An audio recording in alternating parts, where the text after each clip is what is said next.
अस्सलाम वालेकुम, कैसे हैं आप लोग। उम्मीद है खैरियत से होंगे। आज मैं आपके लिए चिकन कढ़ाई लेके आया हूँ। बहुत ही लाजवाब प्याज के साथ हम बनाएंगे, लेकिन टेस्ट इतना लाजवाब बनेगा कि आप उंगलियां चाटते रह जाएंगे। तो हमारे जो दोस्त प्रदेश में रहते हैं उनके लिए भी बहुत ही ज़बरदस्त रेसिपी है ये, तो एक बार ज़रूर ट्राई कीजिएगा। यहाँ पर हमने आधा कप जो है वो ऑयल लेना है, आप घी भी इस्तेमाल कर सकते हैं। 2 मीडियम साइज़ के प्याज हैं, दरमियाने साइज़ के, इनको थोड़ा सा यहाँ पर नरम कर लेंगे। मेरे पास जो चिकन है वो मेरे पास 3 पाव है, 750 ग्राम है। 2 से 3 मिनट प्याज को पकाएंगे। जैसे ही प्याज थोड़ा सा नरम हो जाएगा तो हमने इसके अंदर चिकन ऐड कर देना है। चिकन को मैंने हल्का सा सिरका 2 से 3 टेबलस्पून लगाकर उसको 2-3 मिनट छोड़ दिया था, उसके बाद धो लिया। उससे क्या होता है कि चिकन की जो स्मेल होती है वो ख़त्म हो जाती है। अब चिकन ऐड करने के बाद हमने इसको फ्राई करना है और यहीं पर हमने इसमें लहसुन अदरक का पेस्ट भी ऐड कर देना है। मेरे पास कूटा हुआ है, आप पेस्ट भी ऐड कर सकते हैं। आप इस पॉइंट पे जब लहसुन अदरक ऐड करेंगे तो ये इसके अंदर बहुत ज़बरदस्त किस्म का फ्लेवर लेके आता है। तो ये ऐड करने के बाद आपने इसको फ्राई करना है। 7 से 8 मिनट लगेंगे हाई फ्लेम पर। आपने बीच बीच में चम्मच भी चलाते रहना है और इसी दौरान हमारा प्याज जो है वो भी अच्छे से फ्राई हो जाएगा और जो लहसुन अदरक है वो भी अच्छे से भुन जाएगा, उसका भी कच्चापन ख़त्म हो जाएगा। देखें चिकन जो है वो लाइट लाइट सा गोल्डन होने लग गया है, प्याज भी अच्छे से टेंडर हो गया है और इसमें जितना पानी था वो सारा ख़त्म हो गया है। तो अब हमने इसमें आधा किलो टमाटर ऐड कर दिए। तो टमाटर को आप मोटा बारीक आप टमाटर की प्यूरी भी ऐड कर सकते हैं और इसके साथ ही हमने यहाँ पर थोड़ा सा नमक ऐड कर दिया है।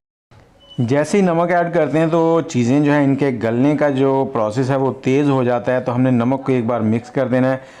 अब हमने इसको कवर कर देना है 4 से 5 मिनट पे और आग का फ्लेम जो है वो दरमियाना कर देना है, ताकि चिकन जो है वो हमारा जले भी ना नीचे से और जो टमाटर हैं वो नरम भी हो जाए।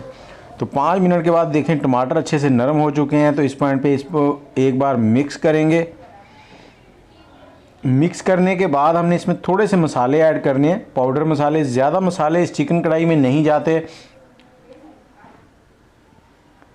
टमाटर जो है उनको चम्मच की मदद से आपने हल्का हल्का मैश कर देना है। 1 चाय वाला चम्मच मैं कुटी हुई लाल मिर्च डाल रहा हूँ और थोड़ा सा यहाँ पर ज़ीरा साबुत डाल रहा हूँ और इसके साथ ही हमने थोड़ी सी सब्ज़ मिर्चें ऐड करनी है। ये जितने भी मसाले होते हैं ये अपनी मिकदार के मुताबिक अपने हिसाब से आप कम ज़्यादा कर सकते हैं। इसको हमने 3 से 4 मिनट के लिए दोबारा से कवर कर दिया है। तो टोटल इस कढ़ाई को बनाने में आपको 15 से 20 मिनट लगेंगे। बहुत ही ज़बरदस्त रेडी होती है, जायका बहुत ही लाजवाब बनता है। आप उंगलियां ही चाटते रह जाएंगे कि कढ़ाई गई किधर है, इतनी जल्दी से ख़त्म हो जाएगी। तो इस पॉइंट पे ये टमाटरों का पानी जो है वो हमने ड्राई करना है, उसको खुश्क करना है और चम्मच हल्का हल्के हाथ से चलाते रहना है।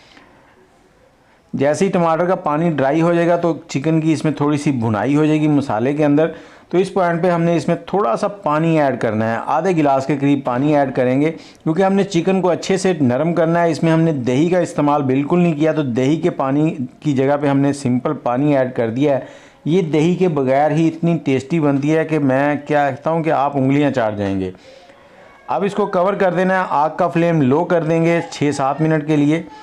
उससे क्या होगा कि ये अच्छे से नरम भी हो जाएगा चिकन और हमारे जो मसाले हैं वो भी इसके अंदर तक बिल्कुल जूसी बन जाएंगे। इस पॉइंट पे हमने इसका पानी जो है वो ड्राई करना है। तकरीबन 17-18 मिनट हो चुके हैं हमें इसे पकाते हुए। तो अब हम इसमें से पानी को ड्राई करेंगे हाई फ्लेम पे। जैसे ही इसका पानी थोड़ा सा ड्राई हो जाएगा तो हमने इसमें थोड़ी सी क्रीम डालनी है। डिब्बे वाली क्रीम ले लें या फ्रेश क्रीम ले लें, कोई भी क्रीम अगर आपके पास है तो वो ऐड कर लें। लेकिन उससे पहले मैं थोड़ी सी काली मिर्च और थोड़ा सा जो मिक्स गरम मसाला हम लोग घर में इस्तेमाल करते हैं वो थोड़ा सा ऐड करेंगे और साथ ही क्रीम ऐड करेंगे। क्रीम ऐड करने के बाद हमने इसको जस्ट 30 सेकंड या 40 सेकंड के लिए पकाना है मिक्स करके और उसके बाद धनिया गार्निश करना है। चूल्हे का फ्लेम बंद कर देंगे और ऊपर से हमने कवर कर देना है। तो ये रेसिपी हमारी मुकम्मल हो चुकी है। एक बार आप ज़रूर ट्राई कीजिएगा। उम्मीद है आपको अच्छी लगेगी और अगर अच्छी लगे तो मेरी वीडियो के नीचे कमेंट में अपनी राय ज़रूर दीजिएगा। दुआओं में याद रखें।